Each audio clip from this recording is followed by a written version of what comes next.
آنکھوں کے پردے کی کمزوری یا اس کا پھٹ جانا، اس میں سوراخ ہو جانا، یہ آنکھوں کی ایک ایمرجنسی ہے۔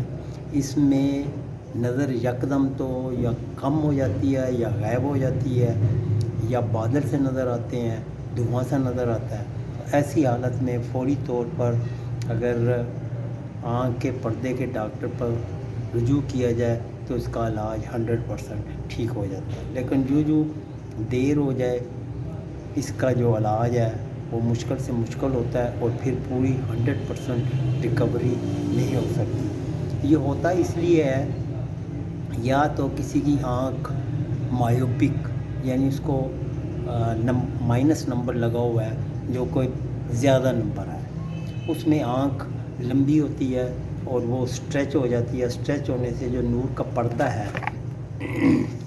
یہ والا پردہ، یہ بالکل پتلا ایک پنی کی طرح ہوتا ہے، اور جب یہ آنکھ بڑی ہوگی تو یہ اسٹریچ ہو جائے گا، تو اور بھی اس میں کھچاؤ، ذرا سا بھی اس میں اگر کھچاؤ آ جائے تو اس میں سوراخ سا ہو سکتا ہے۔ دوسری وجہ یہ ہوتی ہے کہ کوئی چوٹ لگی آنکھ میں اور اس سے وہ پردہ ہل جاتا ہے اور اس میں بھی وہ سوراخ ہو جاتا ہے۔ تیسری وجہ یہ ہوتی ہے کہ شوگر کے مریض جو ہوتے ہیں ان کا اثر بھی آنکھوں کے پردے پہ ہوتا ہے، جس کو ڈائبیٹک ریٹینوپیتھی کہتے ہیں، جس میں کہ اس کے اوپر خون جمع ہو جاتا ہے، خون نکل آتا ہے، اور جب یہ خون سوکھتا ہے تو یہ ایک اسٹرین بن جاتے ہیں، اور یہ سکڑ کے جب کھینچتا ہے پردے کو تو پردہ اکھڑ جاتا ہے۔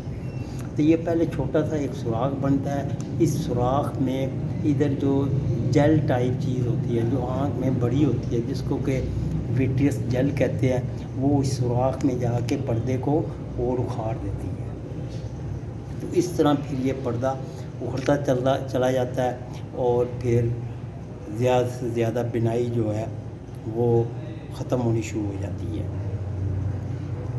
یہ بڑی اس کی وجہ ہے۔ اب اس کے علاج میں 2-3 قسم کا علاج ہوتا ہے۔ اگر تو یہ فوری طور پر ڈائگنوز ہو جائے تو لیزر شعاع ماری جاتی ہے۔ اگر ادھر چھوٹا سا سوراخ ہے تو ادھر ارد گرد وہ آرگن لیزر یا باج لیزر لگائی جاتی ہے، جس سے کہ وہ سوراخ جو ہے وہ سیل ہو جاتا ہے اور اس میں پانی نہیں جاتا۔ دوسرا جو اس کا آپریشن ہے، ایک ہوتی ہے بکلنگ۔ اگر ادھر سوراخ ہے تو بکلنگ کا مطلب ہوتا ہے ایک چھوٹا سا بینڈ لگا دیتے ہیں جو اس کو پریس کرتا ہے تو پردے کا وہ جو ہے وہ حصہ جڑ جاتا ہے۔ تیسرا جو آج کل بہت پاپولر آپریشن ہے وہ آنکھ کے اندر کیا جاتا ہے، وہ اس کو PPV کہتے ہیں، پارس پلانا وٹریکٹمی۔ اس میں یہ ہوتا ہے کہ 3 باریک نیڈلز جو کہ عموماً 26 گیج کی ہوتی ہیں، وہ ادھر سے سکلیرا سے اندر ڈالی جاتی ہیں، وہ وٹریس کو سک کر لیتی ہیں، کیونکہ اور اس کی جگہ پھر ادھر گیس بڑھتی جاتی ہے تاکہ وہ پردہ پیچھے چلا جائے، یا گیس کی جگہ سلیکون آئل بڑھا جاتا ہے تو اس سے بھی وہ پردہ پیچھے جڑ جاتا ہے۔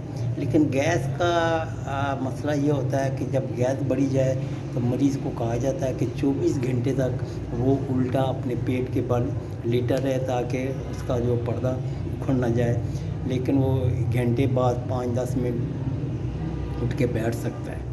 لیکن سلیکون آئل جب بڑھا جاتا ہے تو اس میں یہ چیز نہیں ہوتی، اور اس کے بعد لیکن اس میں ایک چیز یہ ہوتی ہے کہ وہ جو آئل ہے 3-6 مہینے کے بعد وہ تھوڑا نکالنا پڑتا ہے۔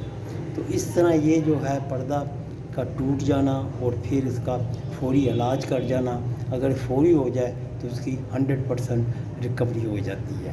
اس لیے یہ جو علامات ہیں کہ یکدم نظر چلے جانا، آگے بادل آ جانا، اندھیرا سا چھا جانا، تو فوری طور پر اس کا پردے کا چیک کرا کر وہ جو ممکن علاج ہے وہ کر لینا چاہیے۔ اللہ تعالیٰ کو صحت نصیب میں رکھے، اور خدا حافظ۔